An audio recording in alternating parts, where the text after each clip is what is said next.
Hey, good afternoon, folks. Appreciate you taking the time to join us today for our first ever Lab Stats Ask Me Anything. It should be a real adventure, and so we're excited to have you on board. Wanted to kind of set up how this is going to work so that you guys can get the most benefit from it and then punch in the right direction for after. So we've got some pre-questions that came back from some of the registrants that we'll address for sure. Brett Ryan, our marketing director, is going to be our moderator, and he will read out those questions, and then we'll do my best to answer those. If you will put any questions that you have in the Q&A section of our Zoom meeting, that would be fantastic, and then Brett can read from those. I also have our support team, Dustin and Derek. A couple of my guys are on the line as well to help answer chats. Tyler, Trevor, we've got a great team here to represent and help you guys out and help you better understand lab stats and answer some of these questions that have come up and deal with those. So I do want to plant the seed that we would love to make this a monthly thing. So at the end, I'll remind you as well, but if there are topics of interest or areas that you would like to cover in the future, we'd be happy to put together a presentation or a webinar so that we can cover those. So Brett, without further ado, I guess, if you wouldn't mind jumping in and helping us moderate. Sure. Can you hear me okay? Mm-hmm. All righty. So we've got about 20 questions that were submitted ahead of time. And so we'll just work down this list. And like Schofield mentioned, we'll be looking at chat and also our Q&A module for additional questions as they come in. So I'm just going to read right from this. Jermaine Brown submitted a question and asked, will the hardware allocation process ever become easier? That's a great question, Jermaine. That's actually something that we're working on now. So the answer is yes, and we hope sooner rather than later. But the good news is we're going to solve that heartburn for you down the road. So that deserves a clap. Okay, we've got a question from David Torres, and he asks, how can you automate the removal of computers? And in parentheses, he has end of life from LabStats. That's a great question, David. This is something that we're looking into right now. Um, and we don't have an accurate answer for you right now. We think that we can do something in the allocation process that will help with this, but we are doing some R&D on this right now. Okay, continuing down the list, we have a question from Ria Vargas, and she asks, she's asking about, sorry, this is shorthand. She asks group association to be done in batch. So it sounds like a group association being done in batch rather than individually. Yep, absolutely. And that's a great question as well. That's something that you have to either do, we recommend using the station manager and doing it manually like you're currently doing, or the other option is setting up the Active Directory integration where you can actually import your group hierarchy. And it's on that station manager page too. So if you come to your station manager page here, down at the bottom, you can import your group hierarchy and hostname definitions here, and that'll allow you to do it all at once. So that's a really quick and painless way to do that. And I highly recommend it, Ria. Okay. The next question we have is from Ken Plumley. And Ken asks, is it possible to create a schedule which can make systems available only at certain times? Ken, that is, oh, I would love that. Right now, that's not something that's inherent in the LabStats product. It's something that we would like to talk to you about.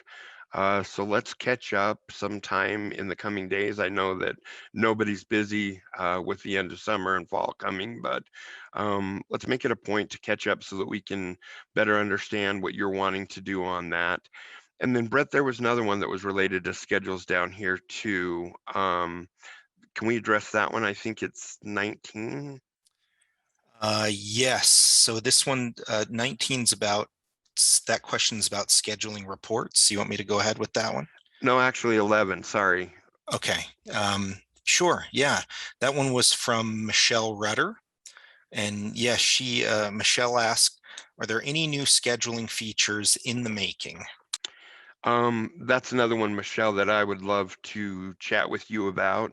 Our development team, development and product are really interested in what uh, your needs are. We realize everybody's got a different environment, and better understanding of what you're trying to accomplish with those schedules would be fantastic. We've tossed around some ideas. I'm not going to throw them out there and give my development team an aneurysm or anything, but I'd love to understand what you're trying to do and what features you're looking for. Thanks, Brett. Okay, we've got a question from April Hall at Houston Community College. Um, and she is asking about, let's see, rewriting and wording job descriptions for lab assistant skills and duties required after working for 12 months remotely. So this one's a little bit outside of the product, but it's in April, if you're in attendance, you could help us understand a little bit about what you're after here, but it seems that she's asking about just writing job descriptions to hire lab assistants and potentially how that might have changed after being remote for a year. Sure. And again, I think that you're right on the money on that one, Brett. April, I don't mean to put you off, but I would love an understanding of exactly what you're talking. If, for instance, if there are certain lab assistants that have certain duties or require, you're asking them to do something in the LabStats product, please send them my way or get in touch with me, and I'd be happy to put something together or work with you to put something together to help them on that. So we've got a question here from Jackie Bryant from Newcastle. And she asks, how can we get historical piece usage reports pre-COVID so that we can justify the removal of some of our general access PCs? So the way that I'm understanding this is that it's just a report unless there's something that I'm missing in that. So it's just a matter of if you're actually looking at peak usage history, if you come to your peak usage report, you can come in here and select that date range, right? So if we need to go back to 2020 and run that report from January 2020 to March 1st or whatever time frame we're looking at, oops, sorry. We can do that, and you shouldn't have any problems doing that. I don't know if there's more to this question that I'm not understanding, but it seems pretty straightforward in just being able to apply the time frame that you want to look at in order to make a useful decision based on when students were actually on campus. Okay, we have a question from Marianne Walsh from Selkirk College. Marianne asks, has LabStats been used successfully on staff computers to find underutilized resources? Yeah, absolutely. That's a great question. And we actually have several schools that have it on all of their staff machines. Again, I know everybody's environment is a little bit different, but sometimes staff are issued a PC and a laptop, and you'll find that they use one or the other, and the other one doesn't get used. And so I would say that we've had quite a few schools actually have really good success in being able to determine, hey, we're just going to do one machine. Some of that has come up to, or some of the schools have come up to the decision that they let the faculty or staff choose whether they want a PC or a Mac, or excuse me, a PC, a desktop, or a laptop computer, but they don't purchase both anymore. They just purchase one, and that's a great way to save money. We've got a question from Kelly Haggett from Fred Hutch. And Kelly asks, are there current video tutorials available? Oh, Kelly, I love this one. Thank you so much. Our wonderful marketing team that Brett leads up has created our new website. I don't know if you guys have had a chance to get in there and look at that at all. It's beautiful, but if you go to the Discover and Watch section, there are a bunch of video tutorials. There's some case studies of what other schools are doing. And then you can actually come down in here to features and LabStats 101. Um, and there are all sorts of videos, how to run reports with user tags, a reports overview. So if we click on this one in particular, if you're trying to understand which report is the right one for what you're trying to understand, there's a video tutorial for it, and then it gives a description of each of those reports and how you would use those. So this website, labstats.com, can be your best friend. And again, it's under that discovery page. So that's a great resource for you. And you can also go to it directly from the support page as well, but this is really pretty here on the new website. Great job, So marketing. thanks, Schofield. We've got a question from Aaron Flora from Moraine Park Technical College. And Aaron asks, he's says that he's got various questions relating to missing tracking for Zoom/Teams and other profile issues. So the Zoom and Teams section of that, Aaron, I believe are pretty simple to solve for. You can come in here to your application manager, and whether you're using the desktop app or the web app, you can get in there and define those applications if they aren't showing up in your application manager and start tracking them that way. And then so you'll be able to get the information on Zoom and Teams. I don't understand the last part with the profile issues, if that's another application itself, or if you're referring to something else. I'd be happy to catch up with you, or please reach out to us related to the profile issues, and I'd be happy to address that for you. So we have a question from Craig Stolting. I apologize if I pronounced your last name wrong, Craig.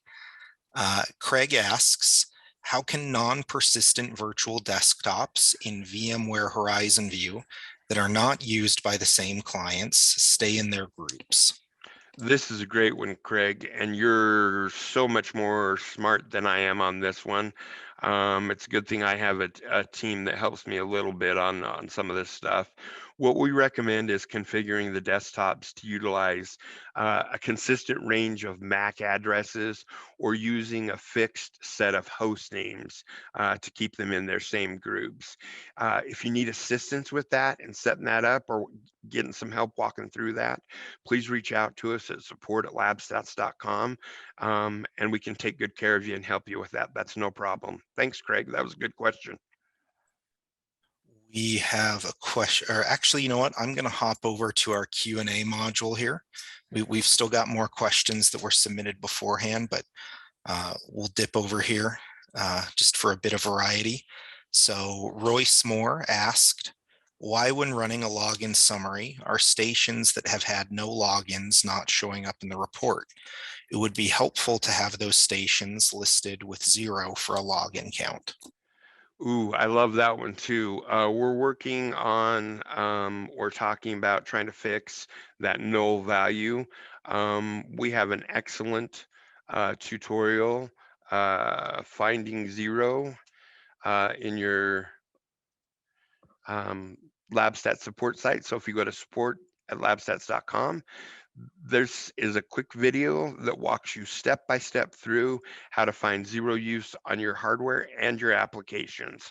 So it is only gonna, what LabStats does when it gets in there to track that data is it can't track nothing, right? And so we get that there's an definitely inherent value in having and understanding that no use case scenario. I mean, that's the low hanging fruit, right? So that's what I mean. That's the easiest stuff to cut or move or whatever we need to. And so LabStats recognizes when somebody launches either with their login, they log in or they launch an application with that executable.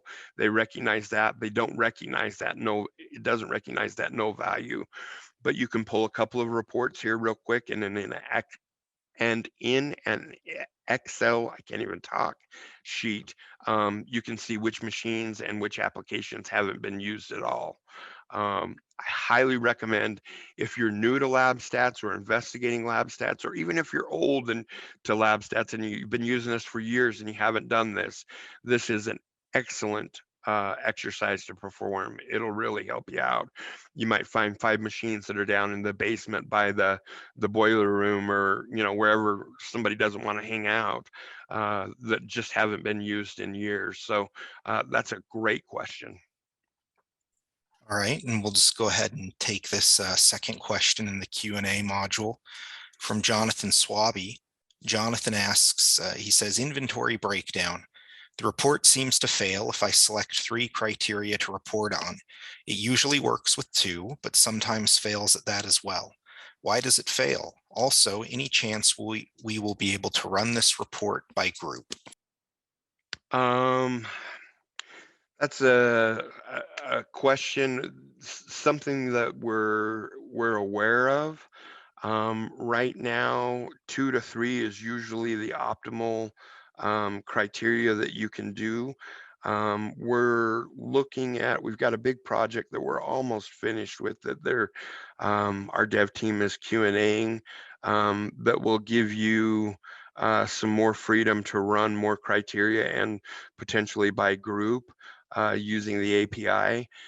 So that's coming soon, and I'd be happy to reach out to you and catch up with you and find out exactly what you're trying to understand and what you're trying to get a breakdown of, so that we can help you. If nothing else, it's something that we could do as a support team for you.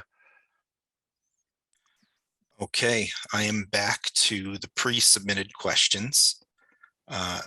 Scott Rumage, and I apologize if I pronounced your last name incorrectly, Scott.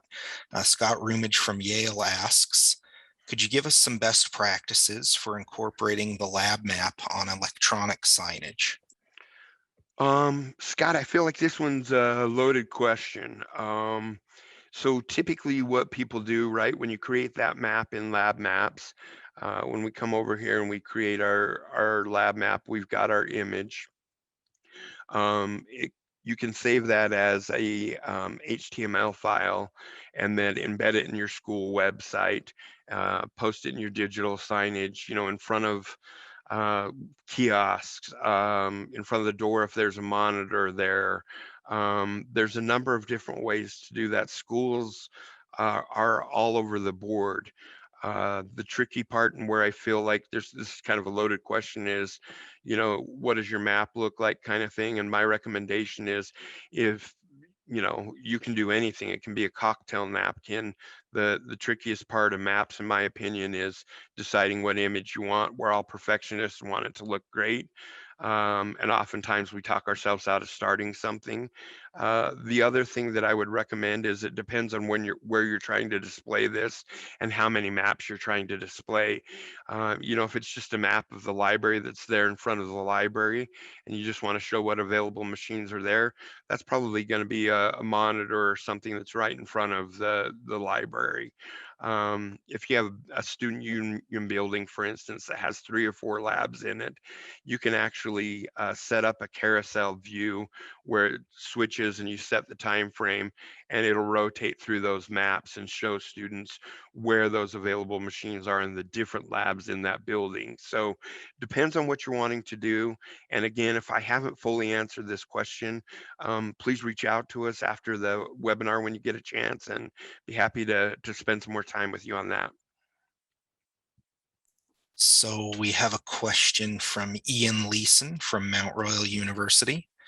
And Ian asks, is there any new features that will allow export or data or sync with dedicated inventory software? Ian, yes. And I just want to highlight these guys. Oh, it was in Discover, wasn't it? Sorry. Mount Royal has done a great job. They've been a great partner with us. They've got a great case study and a great video that if you guys haven't seen, please take a minute and watch it. Kudos to Ian and his team. Um, the LabStats API is the way to do that through the to automate that anyway. The station manager, you can do a manual export and get that information as well in. We have a question from Sharon Kidwell from UC Riverside. Sharon asks how to use the reporting tools to determine our peak usage times and days of week and number of users at those peaks. Um, So it's going to be a couple of reports. So you can see what your peak usage is going to be by pulling your peak usage report. You can go in there and set your time frame. The default is a month. You can apply a schedule if there's a, if the lab or classroom is only open a certain amount of time to be more accurate. You can set your interval for daily or weekly. And then you can decide whether you want to look at that 30,000-foot view, sharing, all of the machines on campus, or you're just looking at a specific lab. You can go in there and select that and pull that report. We'll look at day.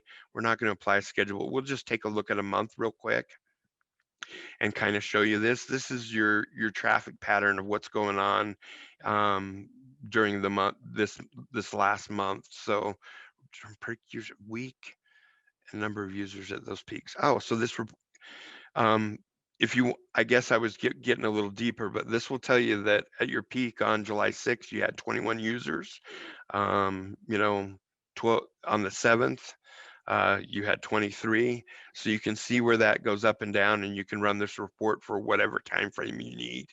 If you want to see who's using those machines, if we did ran the login summary by station and use the same group, you could get that information, which users are logging into those machines. So hopefully that helps and points you in the right direction. If you have, again, I know I'm saying this, but if we don't answer a question the way that you need, or you need some additional information, or there's follow-up because we're not understanding, please reach out to us and we're happy to help. We've got a question from Michelle Driscoll from Harvard. Michelle asks, she's just asking broadly, I'd like to learn more about inactive mode. Michelle, inactive mode is basically, there are a couple of case uses, and the main one that people use it for is when there's an auto login situation. So if your machines require somebody to log in, then you wouldn't necessarily need that. If it doesn't force them to log off, or they walk away from that machine and it'll allow them to, it just locks and it allows them to stay in, you can set up the inactivity mode to get more accurate information, and you would go to the group or lab that you want. You would come into edit group and go to advanced and set up that inactivity mode, and then it gives you some time frames that you can choose. So if it's an auto login situation, typically those are like public facing computers in most cases, and they might not all be public facing, but generally they're public facing computers in most cases. So you can go in there and set that for 3 to 5 minutes or experiment with, you're going to know your environment better than me, but if somebody's coming in to check a quick class schedule or print something, it's probably going to take them less than 3 or 5 minutes to do that. So those public facing ones, you might want a lower count. If it's an actual machine and there's no forced log off after a certain time through group policy or something else, then you may want to set that up for a little longer, because you don't want to kick somebody out or stop that session, excuse me, when they're in the middle of a project with AutoCAD or ArcGIS or whatever the case may be. So again, I'd be curious to know your situation, and happy to walk through some possible alternatives as far as how that may help you or maybe of benefit for you and your team. We have a question from Darren Olis out of the Gordon TAFE in Australia. And Darren asks, is the ability to schedule reports on the radar? Um, we're working right now, Darren, with some integration with data analytics tools, where scheduled reporting can be configured. It is a future consideration directly in the LabStats portal as well. So we've talked about it for a long time. We like the idea of it. It's just not something that's inherent. And with our, I kind of hinted at one of our major products that are projects that we've been working on recently, our dev team, this integration with data analytics tools like Power BI and stuff is going to give you guys some options that will just blow your hair back. So we're excited about that, and that's coming soon. I think that's safe to say. So I'm going to go ahead and read a question from chat. And it looks like Derek and members of our support team have answered this, but I just want to make this conversation public for our audience here. So Leela Pilley asked about being able to block times and schedule sessions would be a very helpful option to have, especially to block someone from off campus trying to log in remotely when you're using the same lab to run the session. And Derek offered a response and said, we can definitely understand the desire, Leela. The remote access dashboard is mainly intended as a display of available stations. The actual connection is handled by the RDP or whatever other remote access technology you may be using. You can often get some more granular control directly with the application you are using for that. Hopefully that is helpful. And I would just piggyback on that too. Leela, one of the things that a lot of our schools have done last year during COVID and things is to set up two labs with the same name, right? So if you have the library lab, you have library physical and library remote. And so what they would do is, for social distancing, like every third or every second computer would be available physically, and then the other ones would be available remotely. So you can still access that same lab to get specific hardware remotely or physically on campus.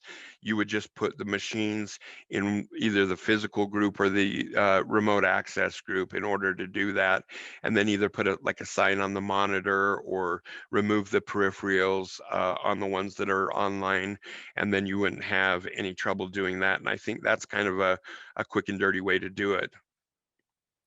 And Leela responded in chat. She says, yes, with RDP, we are required to use firewall to block IPs from off campus. I see a few issues on this, but makes sense though. Thanks, that helps. Fantastic. And I just want to go back to inactivity mode question 2.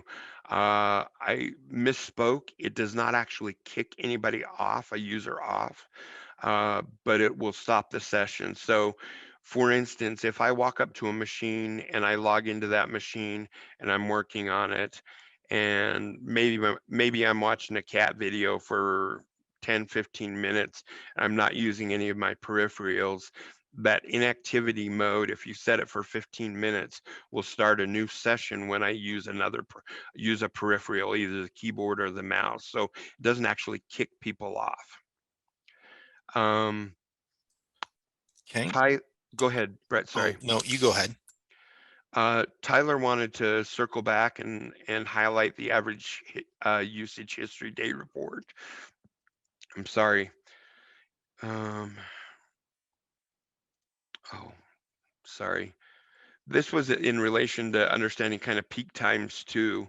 I think this is the one I like. I wish Tyler would send me his criteria because I think when you put this in right, if you turn your head sideways like this, it gives you a profile of a face. But this is another way to understand what your usage is in a particular group or during any given point during the day. So we can see that what our utilization is in this lab is 38.8%. And that was the peak time, and it was at 10 a.m. The lab, I didn't apply a schedule, so the lab likely isn't open until 8 a.m. Probably closes a little after 8, but the busiest time of that lab during the day was right around 10 a.m. So that's another way to get in there and take a look and understand some of that peak usage that you were talking about, Sharon. Thanks, Tyler. Okay. Um, we have a question from Kevin Turner out of Australia. And Kevin asks, how can I automate replacement computers with the same name to go to assigned computer groups instead of the unassigned group? You can set up the Active Directory integration or use hostname definitions, Kevin. Both will automatically assign the new computer into the correct group, but we also recommend that you use that hardware reallocation with the replacement so that that data from the two computers gets merged. Um, and so, again, we're recording this. We'll make sure everybody gets a copy of the recording so you can listen to my silly voice again if you need to get some answers to some of these questions or can't remember. And then we would encourage you to reach out to us. We're very interested in understanding. I mean, we have some basic understanding of what you guys do. Everybody's environment is so different and things are changing so rapidly.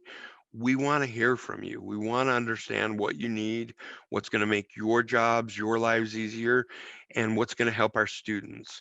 Uh, that's mission critical to us. So please reach out to us when you get a chance or if you have an idea. If you're not part of the influencer group, you need to get on board with that. Um, there's a number of ways to get in touch with us, and we really are interested in talking to you. We're not trying to hard sell you anything. We want to make sure that we help you get the most value out of LabStats, and it's something that serves both you and your students well. Otherwise, it doesn't do you or us any good. So we're here to help you and serve you. Please use us as a resource. Sorry, Brett. Oh, you're fine. We've got one last pre-submitted question from Paul Wu out of Barnard College at Columbia University.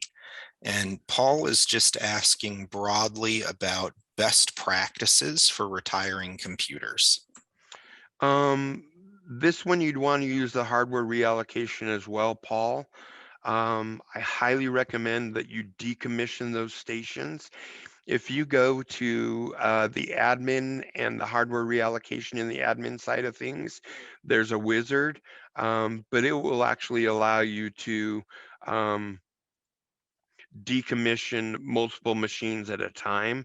So if you're going through and refreshing a lab or a group of machines, or you're retiring a group of machines, you can actually go in there and do that all at once.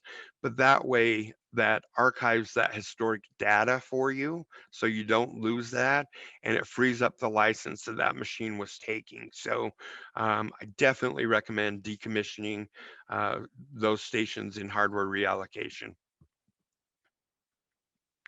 So we got a question from Jim Hobbs just now, Schofield.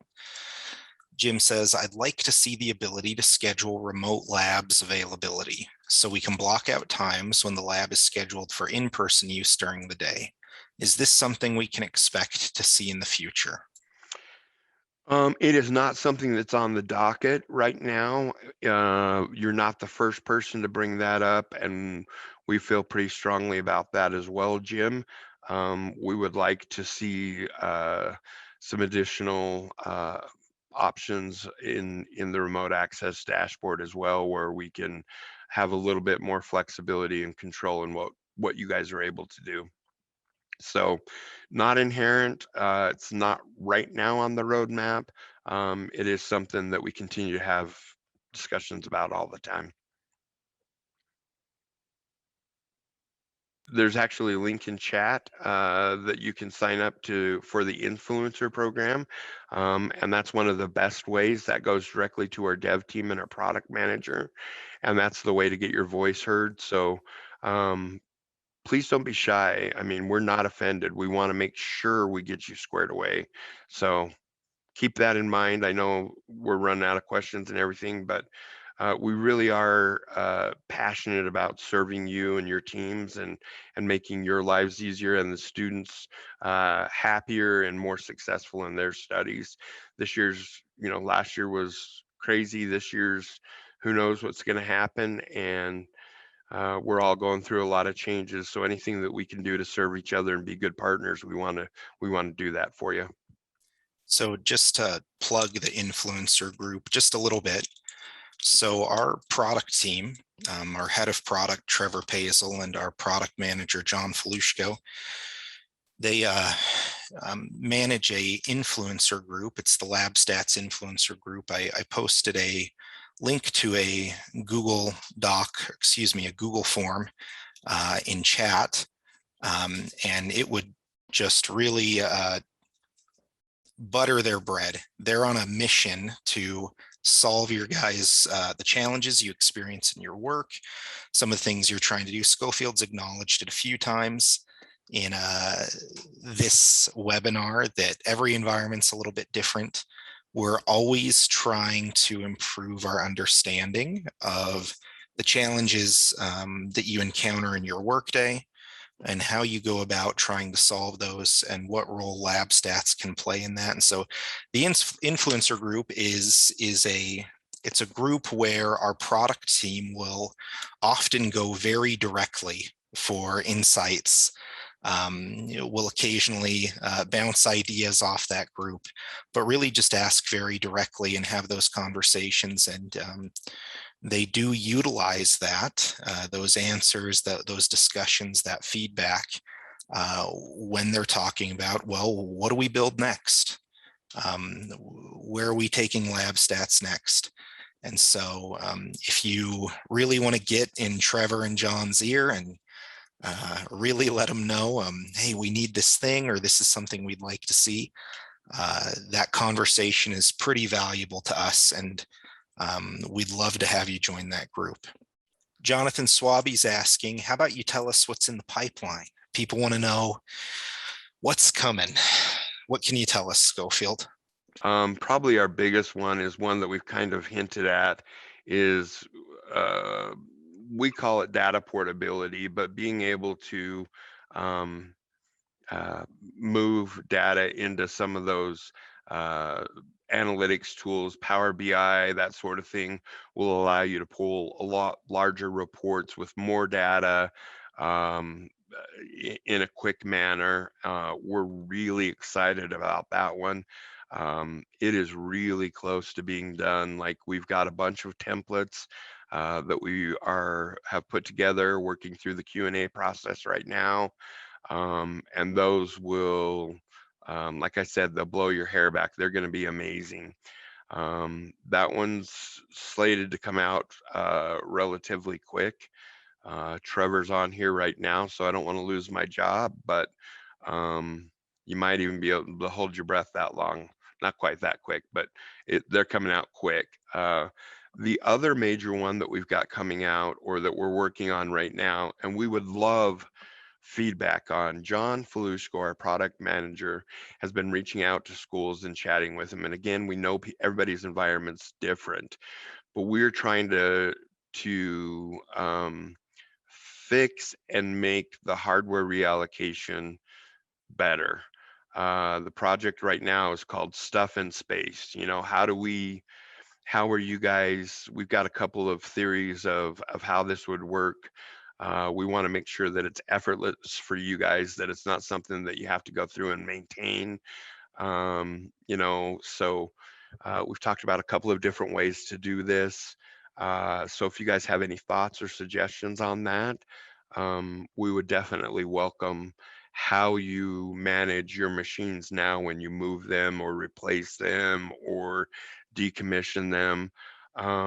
It's important, if you want accurate data, that you're using that hardware reallocation tool to replace, move, or decommission. Otherwise, that data may be skewed a little bit. And so anything we can do to make that effortless is going to be phenomenal. I think that's probably one of our biggest pain points that we run into from a support slash, uh, you know, customer point of view, is that's pretty tough. Oh, hey, one last thing too. I forgot, and I should have said this earlier, but if you guys have ideas on topics that you would like to cover, um, we can drop this down to, whatever time frame we need to, whether it's a 30-minute. Some subjects don't require a ton of time, but if there's a subject or a topic that you guys want to cover, please reach out to us, either in the influencer group or support@labstats.com. You can email me, schofield@labstats.com. It's just my last name. And we'd love to try and put something together that is kind of like an education program, a continuing education that helps you guys find or get more value out of lab stats, or think of new ways that maybe you haven't used lab stats that could benefit you and the team. So keep that in mind, and hopefully we'll see you guys next month. Appreciate everybody for coming. Have a great day.